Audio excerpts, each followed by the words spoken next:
Okay, welcome back everyone to the Efficiency for Access Design Challenge webinar series. This is the second to last one I'm hosting this year. Then we got some special ones lined up for you with a slightly different format, some special guest hosts. So I hope you're all looking forward to that. The next one coming up is on Monday, this coming Monday, Valentine's Day. We got a Valentine's Day webinar. As usual, I'm your convener today, Sean. I'm joined today by my colleague Jackie, as usual, who you can interact with on the chat. So she'll be managing the chat room. If you have any questions throughout the event, feel free to send them directly to her. If you don't want to send them to the main room. So we're excited to have you all here, both live and on the recording on YouTube or on CrowdSolve if you're watching it there. Some of you have joined us since we began this series, and this is a reminder that all the recordings are available on the webinar and on the CrowdSolve page. So if you want to refer back or you didn't get a chance to watch them, just go ahead and watch them there.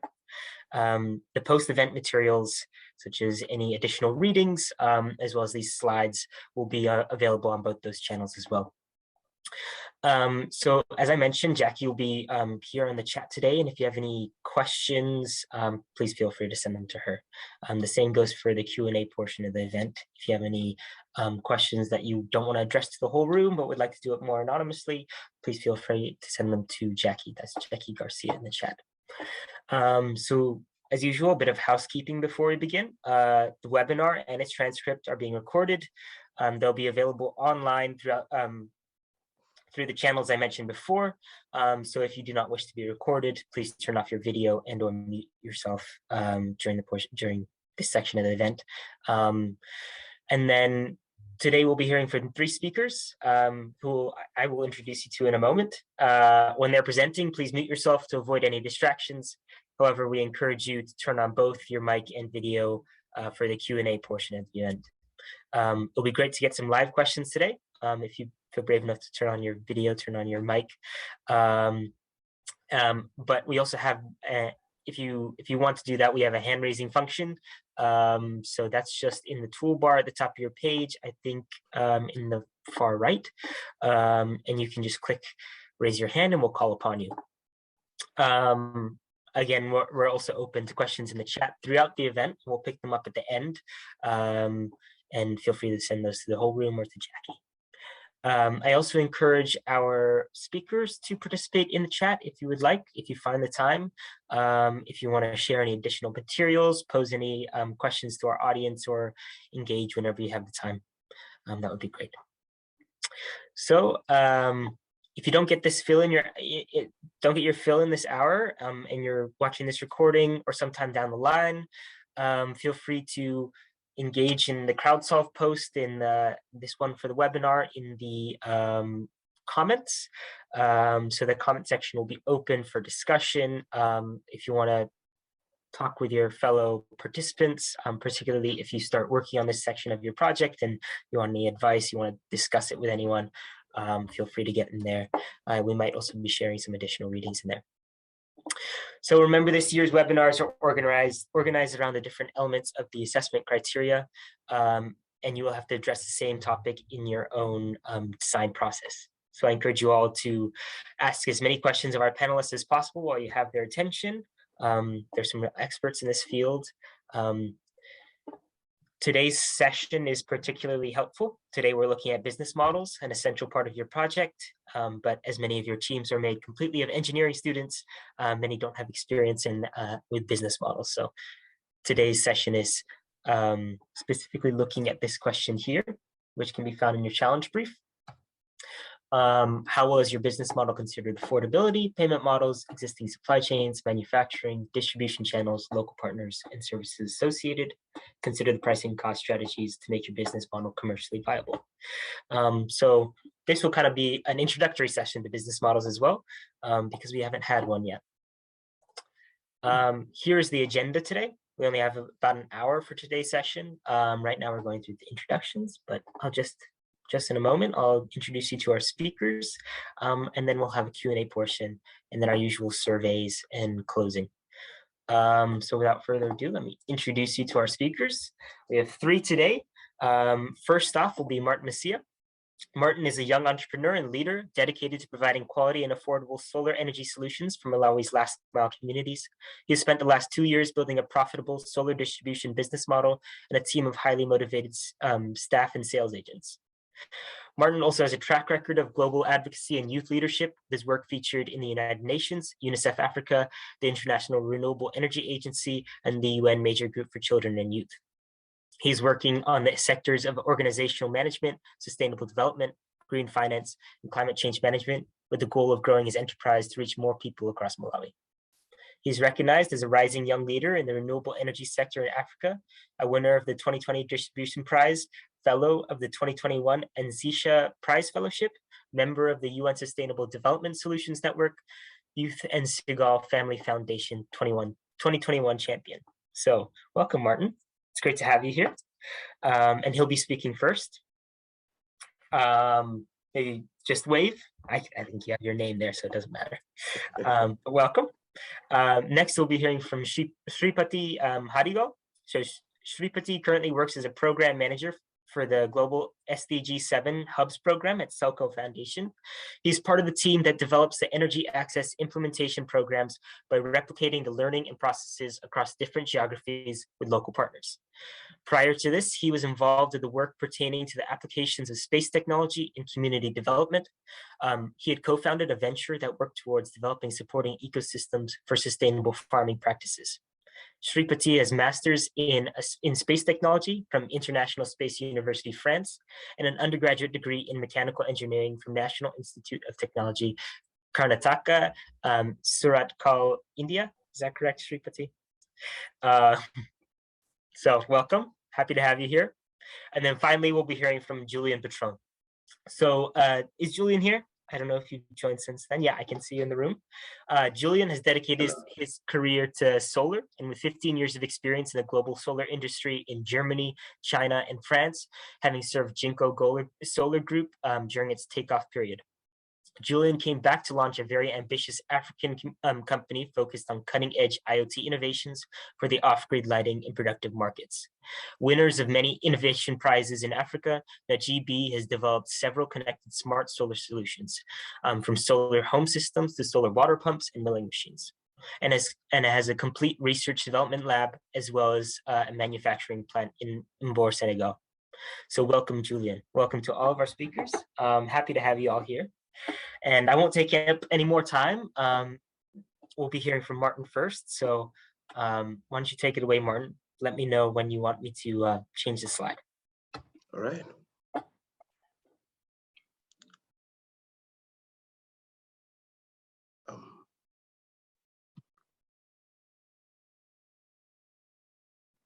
Hello, everyone. My name is Martin. As I said, I'm founder of Solace Energy, and I'll take you through Business Models 101. And yeah, Sean, you can go through to the next slide, I think. Yeah, so what is a business model? A business model is essentially the company's plan for making a profit. Two key elements are profit and value. So it's an explanation of how you plan to make a profit and how you plan to deliver value to your customers. And then it essentially outlines how the organization creates, delivers, and captures value in various aspects. So this could be economic, social, cultural, or any other context. Next slide, please.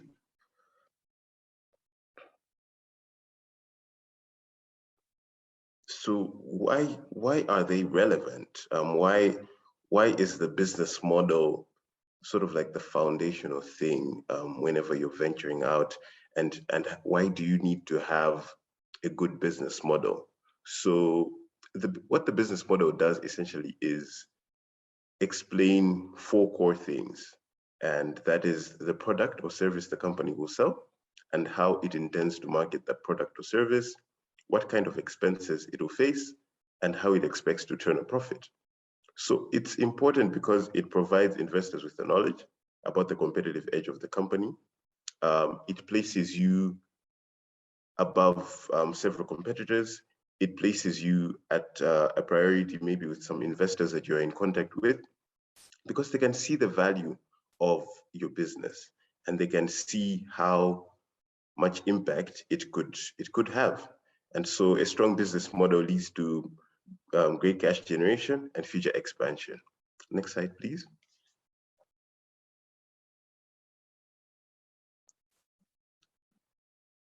So there are two tools that I would highly recommend for developing a business model. And the first tool is the 7-step model that I'm going to outline. So there's a business model design that you can use, like a process in 7 steps. And firstly, you define the problem that you're going to solve. So at this stage, you need to start looking at the problem you're going to solve. It can be a functional problem, but also an emotional problem, depending on the product and business model that you're creating. So for example, if you are a solar for productive use business, you can look at the problem that smallholder farmers in rural areas face. And then you can find 3 key problems that these communities face that you are willing to solve. You may prioritize this according to the most 3 important so that you can have the highest impact, or you can prioritize this according to the skills that you have that can determine your ability to solve these problems. And then you define the customers for which the problem will be solved for. So who are the people that are experiencing that problem? It's easy enough in energy access to make an assumption as to who your customer will be. Everyone else will assume that maybe it's a smallholder farmer, or it's a rural household, it's a rural business. But then, depending on your product or service, you may actually find out that your customer is actually an NGO that works with these farmers instead. So you need to really think about the customer for that product according to the cost, of course, that you incur to develop that product and how much you would sell it for. It would be in practical form, for example, a product that is worth $2,000 cash, to have a main customer being a low-income household in a remote area, unless you have a plan for how that customer is going to pay for that product. So defining the customer is key to solving this problem and key to developing a business model. So you can also define a set of 3 types of customers maximum for the problems you defined in step 1. Ideally, for each problem will be matched with the customer type. So when you define the problem that you're going to solve in relation to the business that you're venturing into, you can then define a special type of customer that you may want to buy this product. At the same time, the same customer might experience multiple problems, or one problem can be experienced by different customer types. So you'd also have to take into consideration as well. And then you define the key customer and the key problem. So one among the top 3 customer types identified, and one or more of the top 3 problems identified, where you focus your attention. And the business model can evolve in many different ways, and narrowing down the course of action that leads to a better execution and experimentation of the business model. Thus, at this step, you have 1 key customer, or alternatively, 1 key problem that you choose to focus on out of 3 challenges that you identified. So you define a set of possible solutions that you have developed for these problems. For those 10, you narrow down to 3 that can be implemented with ease, without too many financial resources or time resources, or that could best be implemented with the expertise that you have. This is so this could be like a 1-day business model. So amongst the top 3 possible solutions that you've picked out according to your ability and according to the cost, you can pick 1 solution, and then you define a set of possible monetization strategies for that solution. So for the solution that you picked and the customer type, you'd have defined a product or a service. For that product or a service, you define the maximum of 5 possible monetization strategies. Keep 2 which can be quickly tested. So are you going to sell directly to consumers? Are you going to sell to suppliers to sell to consumers? Are you going to operate a flexible payment model? All these things will then come up at that point as a monetization strategy for that solution. And then you test and choose and see which works. So after that, if you test and choose, you go through solving the problems that you face, you iterate, and then you have a business model that that is valuable to your organization, and that could actually be well worth this 7-step process that I've outlined. So that is one way of going about it. The other way that I've also found very effective. Next slide, please. So this is sort of like a summary of the 7-step model. So it moves in a loop. You define the problem, you identify solutions, you test the solutions, and then you iterate. As long as you iterate, the sooner you go through that process, through that loop, then the sooner you are able to identify the business model that works best for your solution. So you define, identify, test, and iterate. Next slide, please. And yeah, so this is the second tool that I would like to share with you, and this tool is something of a marvel when it comes to business model development. It's something that comes highly recommended for most startup entrepreneurs. It's something that also gives your business the in-depth analysis of what it is that you're actually trying to achieve with your business model. So this is the business model canvas, and it's a great tool really to help you understand a business model in a straightforward and structured way. Using this canvas would lead to insights about the customers you serve, the value propositions are offered you offer through what channels, and how your company aims to make money, and so much more really. Next slide. So this is what a business canvas looks like. It's like a 9-part outline, like a table, where you list several things that you're going to do in your business. So if you can see properly, there's like numbers on the different parts of the business model canvas, and this helps you figure out what to start with first. So for example, you'd go from the customer segments. You look at the customer segments that provide the most revenue, and then you move to the value proposition, what your products and services are, and what is the job you get done for your customers. And then you'd move to revenue streams, what the top 3 revenue streams are. And if you do things for free, you'd also outline there as well on the revenue streams. And then you have your channels of communication, where how you communicate with your customers and how you deliver your value proposition.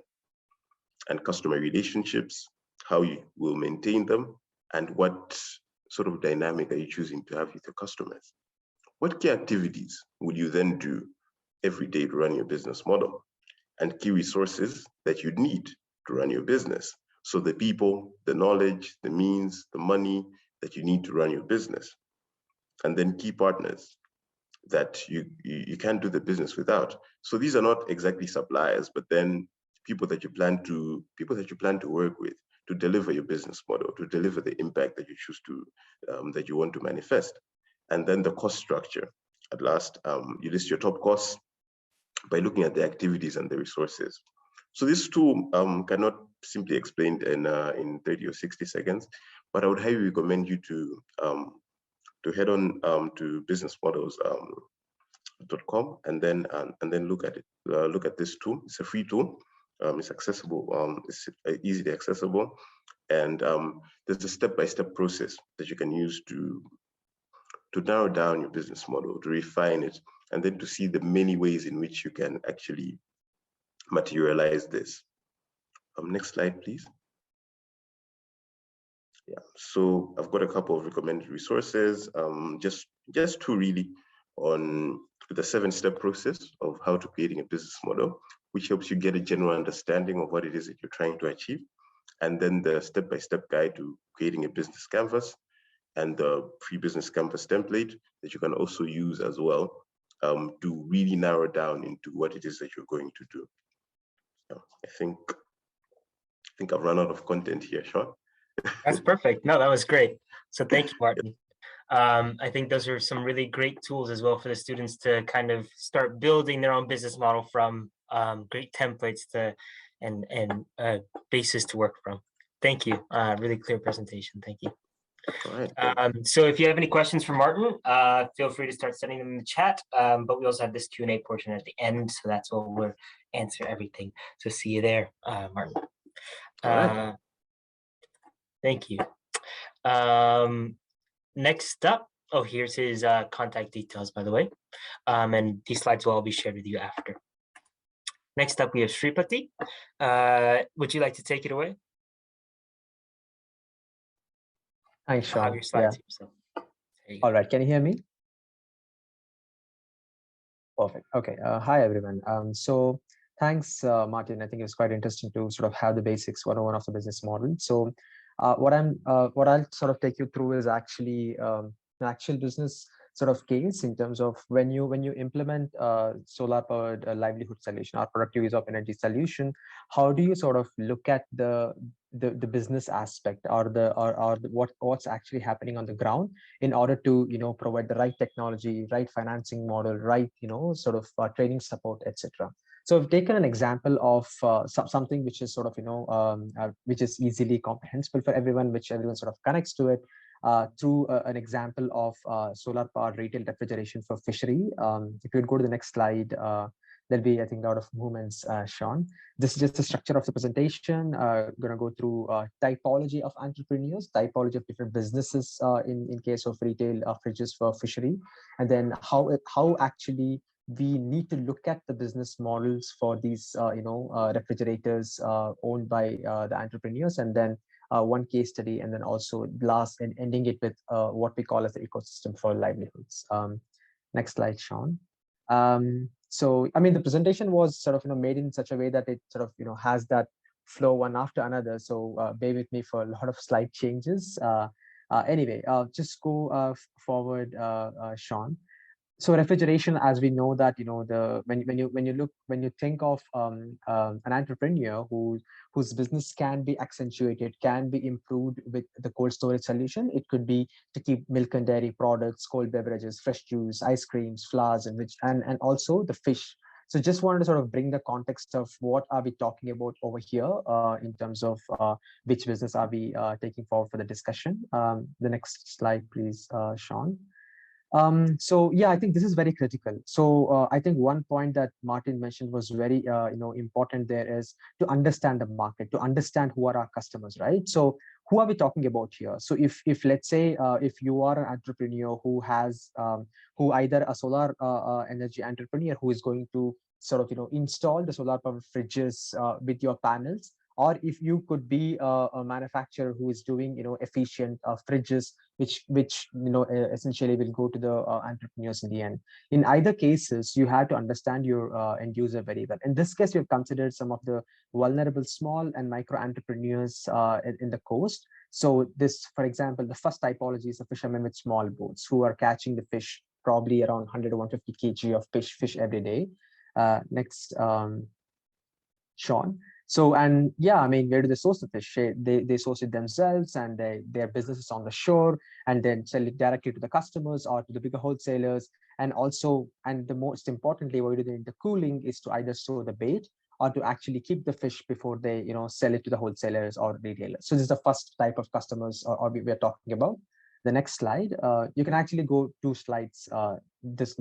So the second type of entrepreneurs we're talking about are the entrepreneurs who sell fish in the market. I'm talking about these smaller markets in the coastal regions of India or in Tanzania or in other parts of the world as well, where they source the fish from either from a wholesaler or the sellers on the shore, and then they actually go inland and they sell the fish to the the communities. And why do they need the cooling? So to keep the fish fresh in the small shops in the market. So you see the difference, right? The first one was actually to keep the fish fresh on the boat. The second one is to actually keep the fish fresh in the market. The next two slides are shown. And the third that we are talking about is actually the entrepreneurs who are inland, but they need cooling solution to keep the fish fresh at your home, which I think we'll sort of look at a case study as well, where imagine a small entrepreneur who buys the fish from the shore, from a big seller, and then goes inland and then keeps that fish in the refrigerator so that he or she can actually go to the households in the neighborhood villages and do and sell the fish, and which we see in a lot of the cases in coastal part of India and in Africa as well. So yeah, next slide, Sean, if you just sort of representing in pictorial format. So home to home sellers of fish, the fish shops, and also the fishermen. So these are the three types of entrepreneurs or the business typologies that we are looking at when we are thinking of the business model. Go next, Sean. So yeah, I mean, where are these small refrigerators used in the local fishery value chain? So you can keep going slowly, Sean. So fisherman's home, as I said, to keep the bait fish or unsold fish, and then on the small boats to make sure that the fish is fresh, while it's offshore. Thirdly, at the coast to keep the fish fresh in the market, and then on the in the vehicle. I mean, surely we need it in the transit as well. We need cold storage, or we need refrigerators to keep the fish fresh. Then also finally at the entrepreneur's home or the shop. So the difference between your 3 and 4 is the number 3 is where the entrepreneurs sell it at the coast itself. The business model changes because the pricing is different when you're actually selling inland, where the prices actually go up because you're away from the shore as well. Go next, Sean. So yeah, I mean, the final case is actually these entrepreneurs who actually take it on a motorbike or on a bicycle to actually go and sell it to the neighborhood villages, where you again need a small refrigerator or ice pack solution to keep the fish cool and fresh. So these are the 3 we sort of are considering for our our case in the next few slides to really understand the business, and then really sort of looking at what type of technology would make sense to them.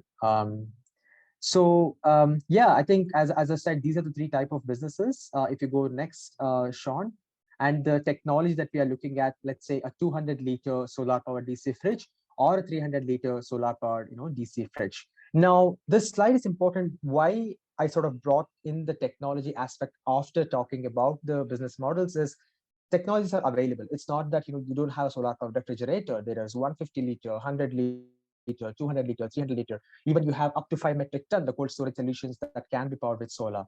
But then what matters is what is the type of customer, what is the type of entrepreneur that you're looking at, based on which you make a deduction on what type of technology is sort of suitable.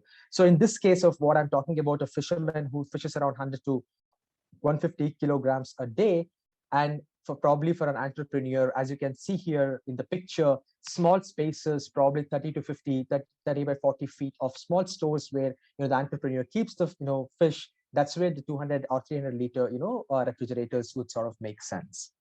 Go next, Sean. Then I think now to understand how does a solar refrigerator help in improving the business of these entrepreneurs, because this is very critical when you're actually creating a financial model or choosing the right technology for the entrepreneurs. If you go next, so yeah, it does help the entrepreneurs in 3 aspects: by decreasing by reducing the input and transaction cost for the entrepreneur, by increasing the output for the entrepreneur, and increasing the product range and quality. I mean, if you remember what Martin was saying, the sort of very basics of businesses itself. When do you make profit? When you reduce your input and transaction costs, obviously, or you increase your output by selling more or selling at higher prices, And then finally, increasing your product range. You have product A, B, C, but you've added D, E, F because of your cold storage so that your income increases by that. So if you go next, Sean, sort of next two slides actually, and the next one as well. So this sort of looks at different areas or different ways in which the income increase happens, either by savings on the bait because you have a cold storage right now. It increases the quantity of purchase at the lower cost because you are confident that you can store the fish now, so you can have a bargaining power when you're buying the fish from a bigger seller. Similarly, you got lower transaction costs because most of these entrepreneurs who go and buy the ice to keep the fish fresh, right? And they have to do it multiple times, go to a nearby town and get the ice pack and come back, or get the ice cubes and come back. Now all these transaction costs have been reduced, and it increases the output by increasing the shelf life of the fish, and the fisherman and or the entrepreneur can actually wait now to sell the fish when the prices are higher, and also the product loss is lesser because the ice cubes will result in melting of water and the fish quality would reduce.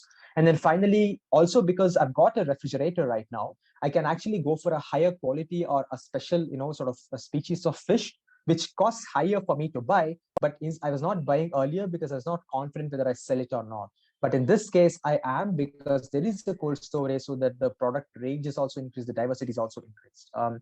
Go ahead, Sean. So now coming to the business model itself, next slide. So how is it actually helping the entrepreneur? So now this is a business model sort of landscape that we consider while we are doing it. Understanding the business of the entrepreneur. Now the first row is actually the pre-intervention. Before you intervene with your solar fridge, their buying price was a little higher, $20 a day, $20 per kg for 20 kgs a day. I've converted everything into US dollars just to have like a uniform currency. I mean, it could be in rupees, it could be in Tanzanian shillings, it could be in other currencies as well. And then input cost for buying the ice is around $1.5 a day. And then you are selling it at around $28. So you see there is some bit of a profit for the entrepreneur. And then there is not much of a product variety because you don't have the cold storage solution with you. Go forward for the next 3 slides, Sean. It's just easier. Yeah. Now, after the intervention, what happened is the entrepreneur is actually buying the fish instead of $20 a day, is actually buying it $17.5 a day, thus saving around $2.5 a day. Why? As for the reasons I mentioned before, right? So now they can buy a larger quantity, and so that they can bargain well, and also they can buy it whenever the price is lower because they don't have to wait for the weekends. I mean, in many cases in coastal part of India, the fishermen go to the larger fisher market to buy only in the weekends and the prices are higher. So in this case, they can go whenever the price is lower and buy it off. And secondly, input costs, they were spending around $1.5 a day just for the ice every day. Now that has become zero in this case. So they are saving around $1.5 already a day because of that. Thirdly, because now they have the ability to wait and sell, or also because they have a longer shelf life, they're not using the money, losing the fish because of wastage. Now they are selling it at a little higher cost as well, around $30, which is helping them to earn $2 a day more.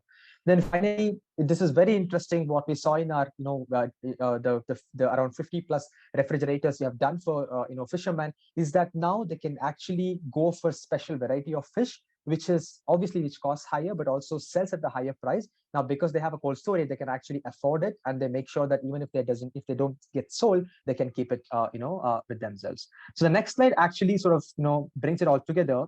This actually, from the experience of what we have done over here, Stelco Foundation has done with entrepreneurs, and also some of our programs in Tanzania as well, is looking at around around $250 per month increase in revenue because of less spoilage, lesser visits to the town, so that the transaction cost is reduced, and also by improving having more variety of fish being sold at the market as well. So if when you are an entrepreneur, let's say you are a solar entrepreneur who wants to actually implement a solar refrigerator with your panels for a micro entrepreneur, you will have to sort of look at all these aspects and while you're creating a model. So go next, Sean. So I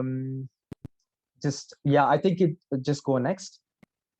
Yeah, this is an actual, I mean, you can go to for the few slides actually. it's an actual example in coastal India. I mean, it was not a case that was just taken from the air, but it's actually a case, that we had done in the coastal part of India with a very, vulnerable rural entrepreneur in the southern part of India, where, with 200-liter fridge covering around six villages nearby, selling it to the customers. I mean, this is actually the case from here.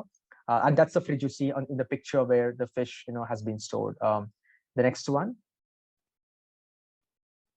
Yeah, I think I already mentioned the sort of challenges what the entrepreneur had earlier, the inconsistency in terms of local markets, and then having the higher input and transaction costs, high spoilage of the fish, and also having to visit the town more frequently. So the solution was a 200-liter fridge. The next slide. I think I'm running out of time, so I think I have this last slide. Just the next slide. But what is very important is it's not just the technology, it's not just the business model. If this has to make sense on the ground for the long-term sustainability, it has to have all these different components. I think being an entrepreneur, it's very important that what aspects do you bring in, but at the same time, what other aspects you sort of leverage from the others. The servicing and maintenance is so critical because you're talking about communities' livelihood. So you got to make sure that once the solution is installed, a long-term sustainable servicing and maintenance aspect is developed, and then the entrepreneurs know how to use it. Even as simple as don't open the door so many times. Those type of sort of capacity building needs to be done so that the technology remains suitable for the entrepreneur. The financing model has to be developed based on the business model. I think that's a whole different discussion, probably we can have later. And then you need to have a strong community-based organization to mobilize the entrepreneurs, mobilize the communities as well.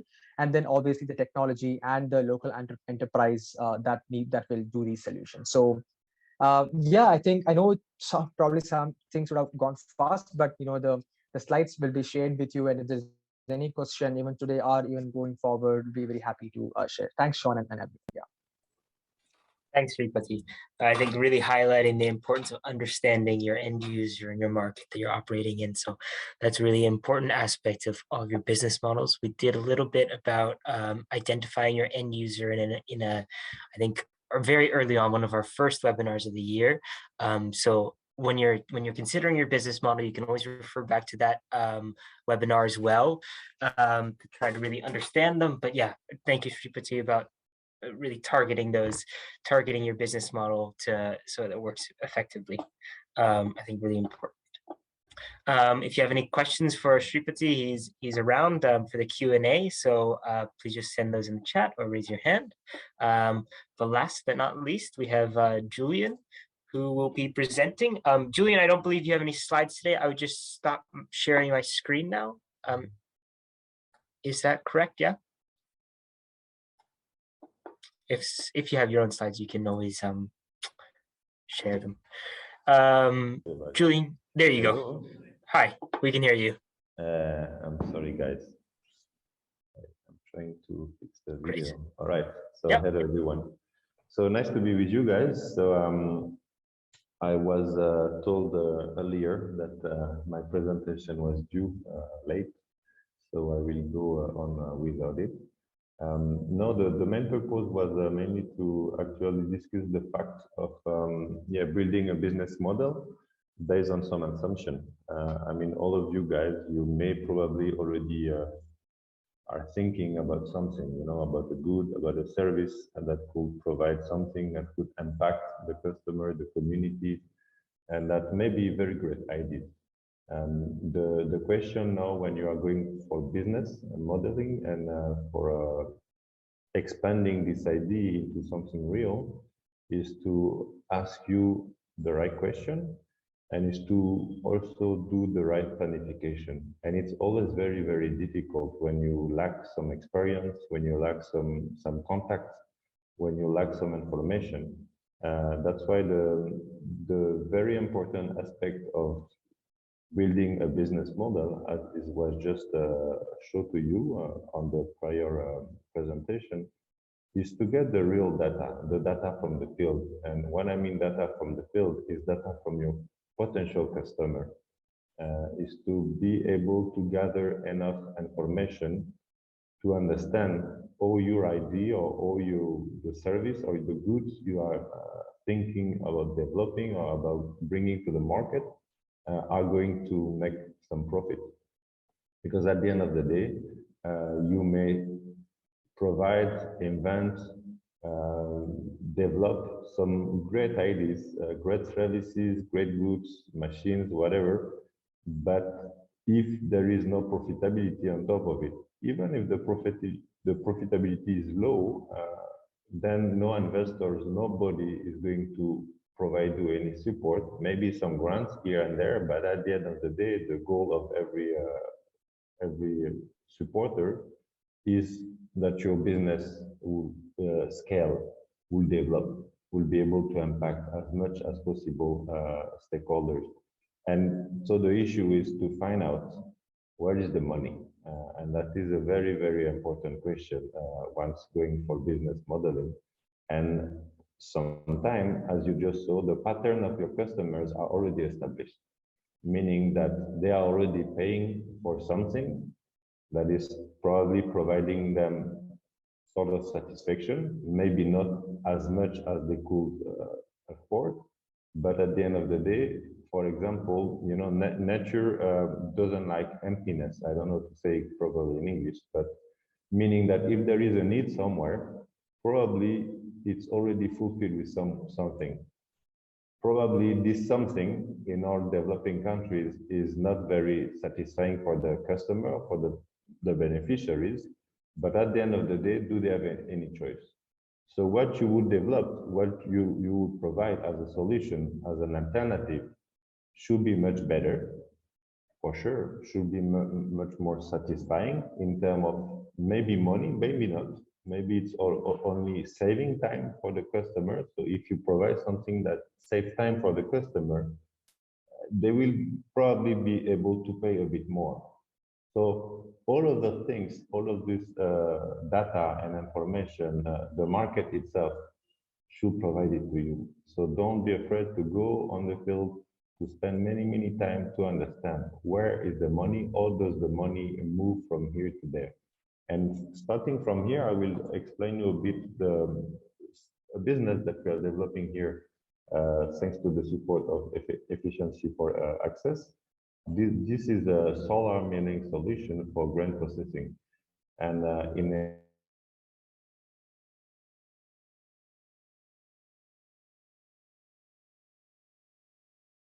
in Senegal, where we are, so this is a cereal full of vitamin and everything, and it's actually the one that grows in our Sahelian region, pretty much all over the place.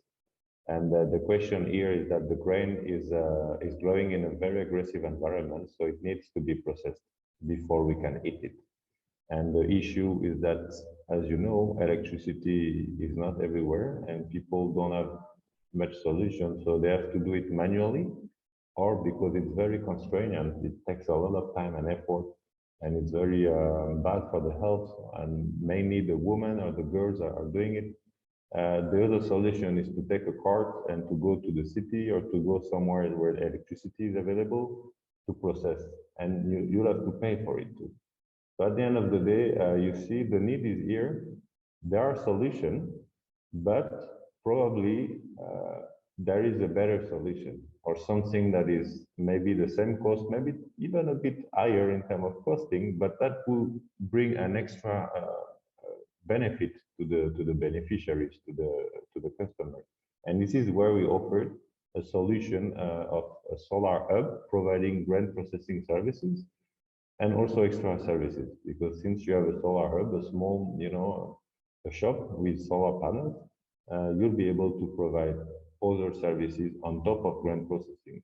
And we figured out that the main value added that we are bringing through this business model is to actually, as it was shown with the solar fridge, is to cut distances from the need to the service.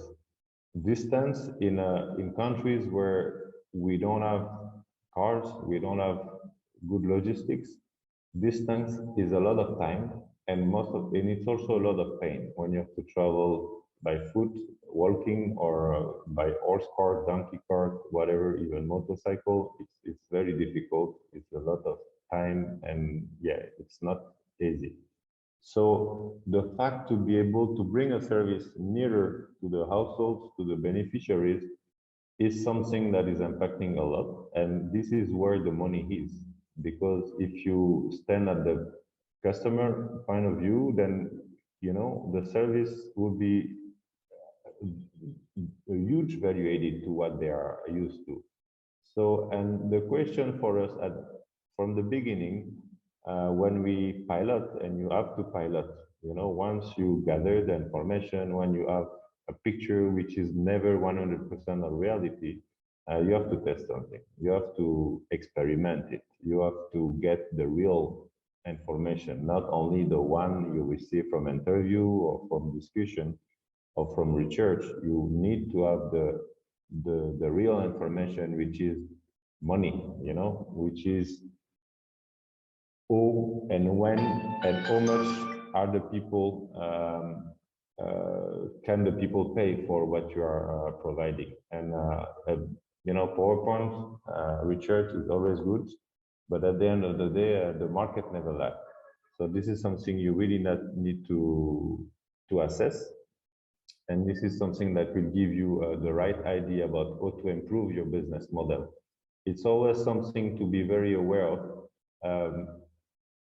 The one you write in a business plan alone, or even with your information, the one that is going to be the version of your business model, which is going to be during the pilot, and probably the business model which is going to be the one for scaling are going to be a way different.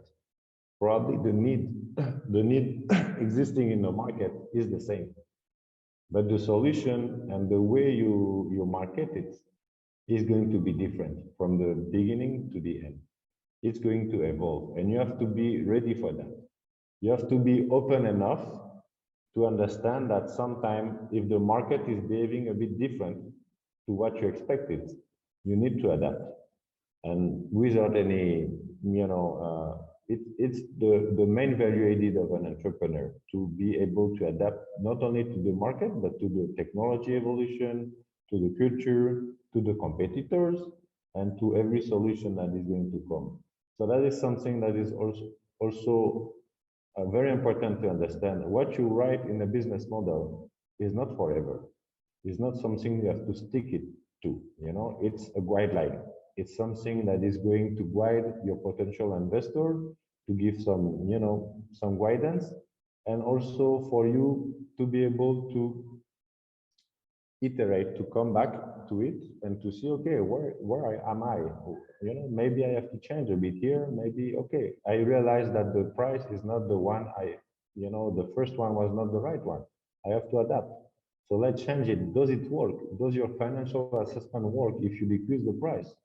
Is there any way to increase your profit somewhere by adding an extra services to what you are selling? So is there another payment term that you have to think about, to improve your business model? So those assumptions, those openness to change, to adaptation are very, very important. So this is something you have to be like a sponge in a way, to absorb any information and to be able to adapt your model from day to day. So always, if I would summarize it, where is the money? And be able to adapt, be able to adapt. And of course, all those guidelines, all those documentation are very key to follow where you stand, write it down, use the business model, use the business canvas, use all those tools, but from day to day, go back to it, change a bit, adapt it. Sometimes some investors, they may look for some particular specification. If your business model is able to show it to the investor, nice. If your business model doesn't suit to it, it means that those are not the investor you are looking for. Don't change your business model for an investor. Your business model have to be changed from the market itself. The customer, the market never lie. The market is always true. Are you able to collect money to make profit from what you are selling, what you are providing to the market? But if an investor is asking you to change your business model because his assumption, his culture, his target is something different, look for another investor, because what you have, the value added you have, is the knowledge you have from the market. So this is very important to understand. And it doesn't have to create any frustration into you, be an entrepreneur is the potential to be frustrated is huge, because you have motivation, you have passion, and sometimes the reality tells you that, maybe your direction is wrong, or maybe the partners you are looking for are not the right one. That's okay. What doesn't kill you make you stronger. So at the end of the day, try to adapt, try to be very humble about what you design, and always listen to the market. So I will not keep more time, and I could speak forever. So I give you back the mic. Sure. Thanks, Julian. Really good. Important to be adaptable. And it seems, yeah, everyone is agreeing that you really have to listen to your market, understand your market when you're developing your business model. So everyone needs to understand that going through. I'm just going to share my screen now. Again, we have a few minutes for Q&A. So thank you, Julian. My fault again. Sorry for letting you know about the presentation, the PowerPoint presentation so late, but pulled it off very cleanly. So thank you. Okay, so everyone send in your questions or raise your hand if you have any. We're open to it, and I'll be reading them from the chat as well. And if Jackie receives any, feel free to jump on. But while we have our speakers here, jump on in.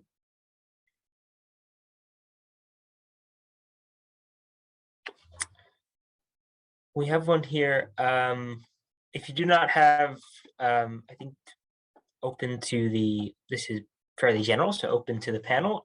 If you do not have direct access to your market, to your target end user or market, how do you begin to tailor your business model? With, I guess this is if you're planning for your market to be in a country different from yours, for example. Does anybody have any feedback on that? Maybe we could start with Julian. Yes. Well, that's something which could be tricky because you may have some bias, some way to understand or to figure out things that are not real or that are slightly different to the reality. So I would say the main advice is just to go there, confront you to the reality. That's the key. You cannot address a market remotely. You cannot understand a customer or serve him the best you would like to if you are not in touch with him directly. So that's even if it's a short trip to actually confirm your assessment or your first ideas, go for it, and don't rely on people or middlemen people, people that tell you no, the right people you have to address are your potential customers. They are the ones that know exactly what they need. So that's very important. Maybe if you have any hypothesis, it will tell you if those are wrong or right, or if those are in the right direction or not. So but it's always, I never experienced any entrepreneurs being able to develop the right business model without being in touch, without knowing deeply their customer first, Okay, get in touch with those people that you want to target. Thank you, Julian.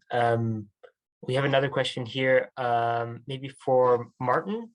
Are there elements of a business model that are most attractive to potential funders? Oh, you're just on mute, Martin. Can't hear you. Could you repeat that? Are there elements of a business model that are most attractive to potential funders? Some sort of thing that comes. Okay, that is an interesting question. Yes and no, because funding is like a wide pool, right? So you're dealing with various investors, various organizations, bilateral organizations that have a wide variety of interests. So some investors will look to invest in the technology that you're offering. Some investors may look to invest in the impact that you're offering.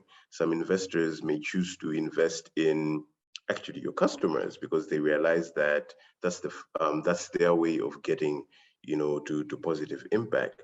So I would not really say that there's a specific thing, but like I said, the business model is about 1, profit, 2, value.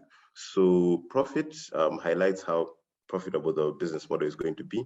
Value highlights how relevant, how much impact that thing is going to have on its recipients, on its customers.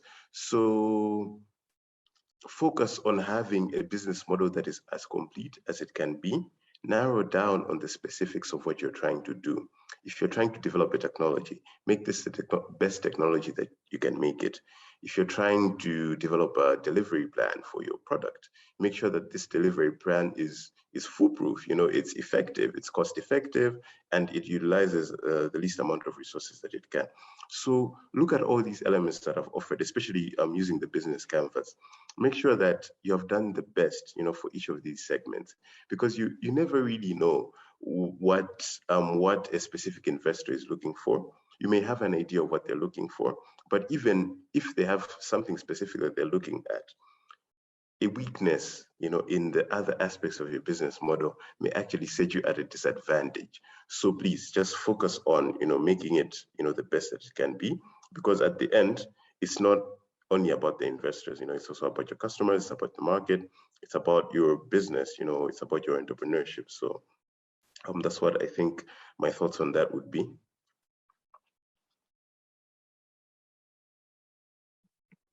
Okay. Thank you, Martin. Thank you. I think really some concrete advice for all of our students. Were there any other questions? I know we're coming up to time, but I know Shripati is just having to drop out now. Thank you for coming. He's in a meeting right now, but does anybody have any questions before we close? No? Okay.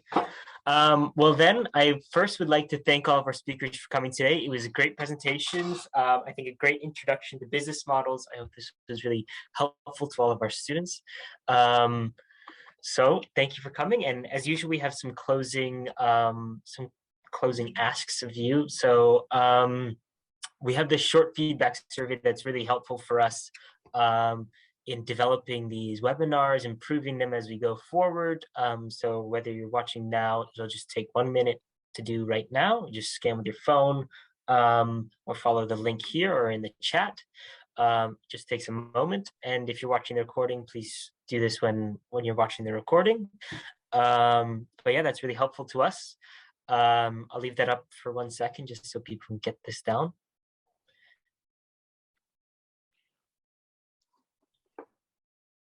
Okay. And finally, we have the newsletter sign up. So this is all helpful for whether you need information on the challenge. It keeps up to date with all the webinars. We have stories coming out, different deadlines, like our prototype window closing on March 6th. So get your prototype funding applications in. We have a webinar on Monday. These all things are coming out in the webinar, in the newsletter regularly. We just had a newsletter come out, I think, yesterday. So look out for that one. But yeah, this is great to keep up to date with everything on the challenge. But other than that, there's nothing else to go through.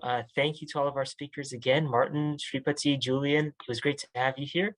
And we hope to see you again in the future. Thanks to all the students, and I'll see you on Monday. Bye, everyone.